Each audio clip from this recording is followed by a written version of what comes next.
whole nother So you story. tapped in with the Hot Boys? Yeah, I was tapped in with the Hot Boys like young. Like I used to be on tour doing promos for them. And Like, were you like rapping on tour with them? Were you? nah, I was on a promo team. And my boy out of Atlanta, his name Casper. He used to have these accounts with different labels, and Casper was actually the one who broke High Juvenile record in Atlanta with Greg Street. Damn. So he was tight with Baby and Cash Money. Like, he'd been around with Cash Money for years. So when I first got to Atlanta, I was on a promo team. I used to go from clubs to clubs, paying out 5 flyers and shit, and then they ended up taking us on tour. You know, so I met Lil Wayne when he was like 15 years old, like Damn. young, and Manny Fresh.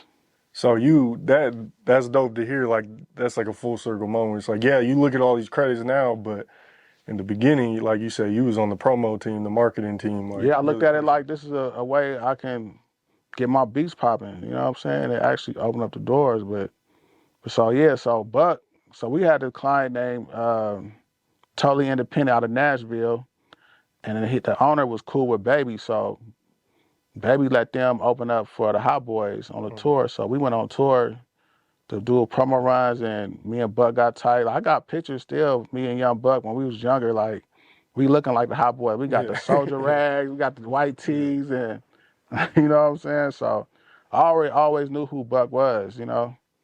Right. Okay.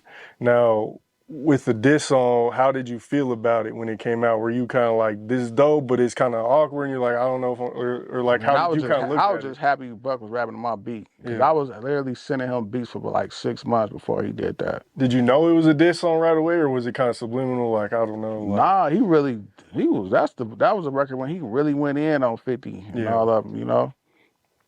You know, that was crazy. And then me and him got real tight. He flew me out to Nashville a few times. And when every time he used to come to Colorado and do shows, he'd invite me. I remember he did a show out here in Denver and he brought me out on stage. Oh, that's fun. I got a video of that. Hell yeah. And he kind of gave me a shout out on stage, brought me out.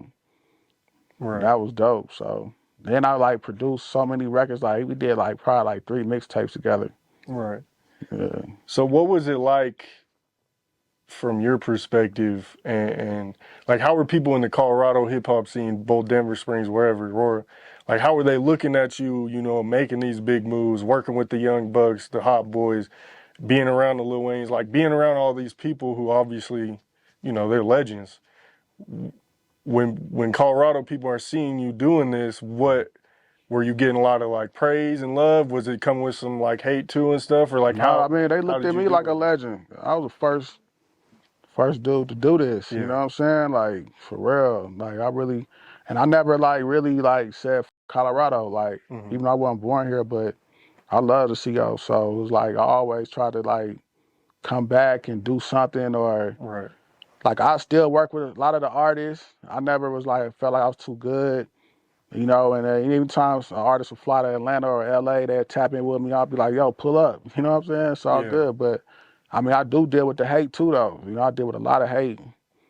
And, you know. Did you deal with anyone who was felt entitled, like, oh, Scorp's making big moves, so he's got to put a Colorado artist on? I get that all the time. Like, yo, why Scorp ain't putting you on? They'd go to other artists, be like, why Scorp ain't put you on? Or why Scorp ain't doing this, you know? And then people don't realize it's really out of my hands. You know, I gotta see that in you. You know what I'm saying? If you're not trying to put yourself on, how can you expect for me to put you on? I'm not about to just throw you $1 million and pay for your studio time like that. You still got to get out the mud like I did, you know? I can help out. I can bring you around certain things, but you got to get it for yourself too, you know? Right. That's how I look at it. I'm like, I can't guarantee you nothing, but I could try and throw you Uber too. Exactly, yeah. Thanks.